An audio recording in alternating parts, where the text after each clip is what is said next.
Drop what you do on YouTube. It's Big Play Fake, and today, I'm gonna be showing y'all how to do some pass leading. I'm sure you guys, there are plenty of you guys who don't know what this is or have heard about it and don't really know how to do it, how to use it, when's the best time to use it. But fortunately for you guys, I'm here to answer your questions, and maybe you already know about pass leading.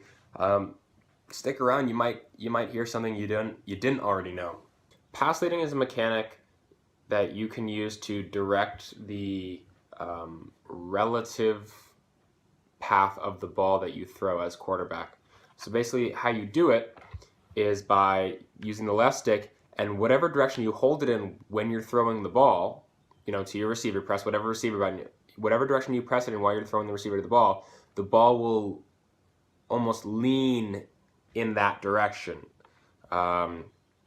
So if I want to lead Julio Jones up the field on his post route here, then I want to hold up when I throw the ball. And this can sometimes get tricky, especially when you're moving around in the pocket. I'm moving back in the pocket, but I want to throw up. I got to switch that. But as you can see, his route changed when I threw the ball. We can look at this in instant replay. His route changed slightly when I threw the ball. Normally, right, he would be running in this direction. He wouldn't change his direction of angle at all. He'd just continue running in this direction.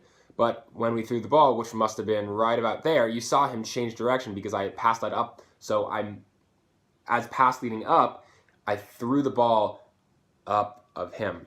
And so you can see right here that allowed the safety to be able to make a play on the ball. Whereas if we had pass led him to the right, 90 degrees to the right, he would have started running in this direction, just along this baseline here, this 10-yard line, and maybe this safety could have made a play on the ball. But if you want to keep him going in the same angle he is going, you could have pass led him 45 degrees up and right, and he would have kept going at the same pace, in which case, you might as well have just not pass led him because he's already running that direction anyways. This is what you can do with pass leading. We're going to run the play again, and we're going to pass lead him to the right this time. As you can see, right, when we threw the ball, his route angle changed to be more to the right than it was at a 45-degree angle. So right, he's running, he's at a 45-degree angle, and we throw it, we pass lead directly to the right, and he changes his direction right there to be more to the right to go to the ball. So that's really what pass leading is. And if you have, if there's a defender, especially on, playmakers, this can be really useful, especially near the sideline. As you can see, we just put all the defensive linemen in a spy so we have all the time in the world. And we're going to flush out of the pocket, and we're going to send Austin Hooper up, and we want him to miss that. We want him to miss those guys. Now, obviously, Matt Ryan threw the ball out of bounds, but on a better throw, right, he led Austin Hooper to the right so that the other guys that were on the left of the play, the safety and the cornerback, were unable to make a play on it. And so pass leading is really useful in that regard.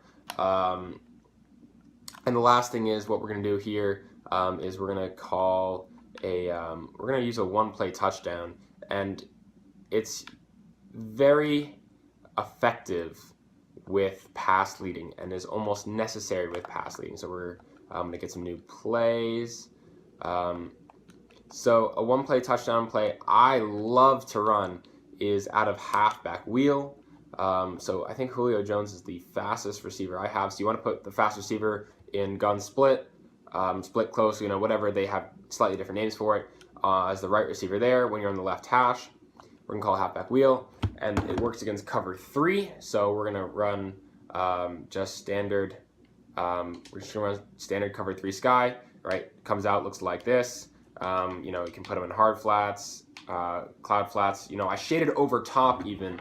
And we're going to put Julio Jones on a streak here. I like to block Freeman just because it gives me a little extra time. And the important thing is to motion Hooper out. So what this does, here we go.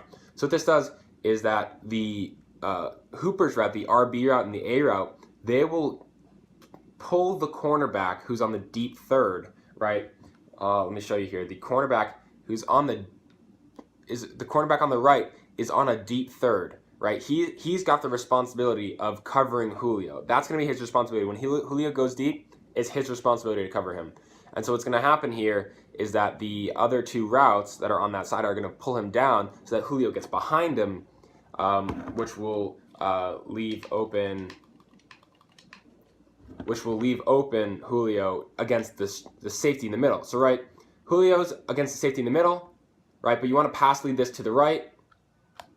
And I possession cashed it, just because I didn't want a horrible animation, because bad animations happen and I tend to possession cache. But see what happened on instant replay. It's important because, right, we're running the play here. Julio's going deep. And yeah, I spied all the D-line guys just to make sure we could get the pass off.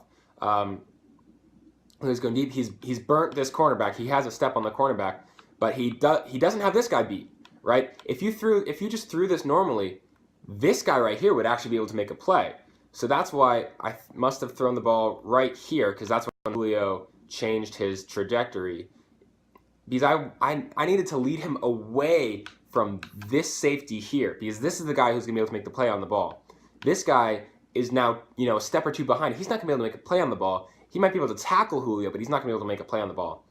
And so we led him away from the safety, and wow, he actually was able to catch up. That Matt Ryan does not have the highest throw power, but we'll do it again, just to show you guys what it's like. And I know you guys are now getting a little 2-for-1 one play touchdown in addition against cover 3, in addition to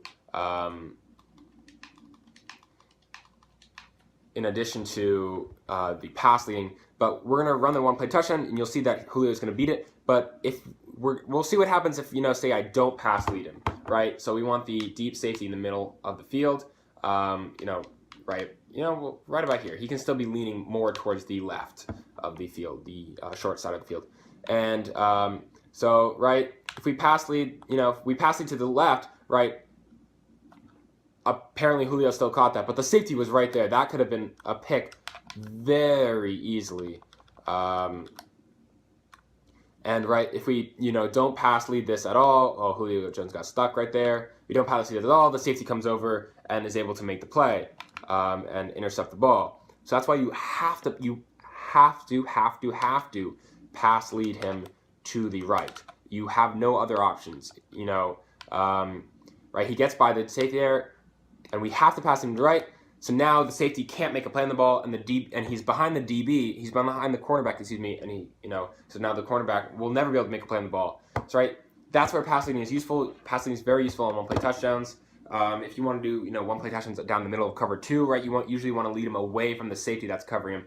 That's generally how pass leading is used most effectively. I hope you guys enjoyed it. You now got a little 2-for-1. You got a one-play touchdown in addition to pass leading mechanics. I hope you guys enjoyed. Stay tuned for more content. If you got more tips, more questions, whatever, leave them in the comment section below and I will address them.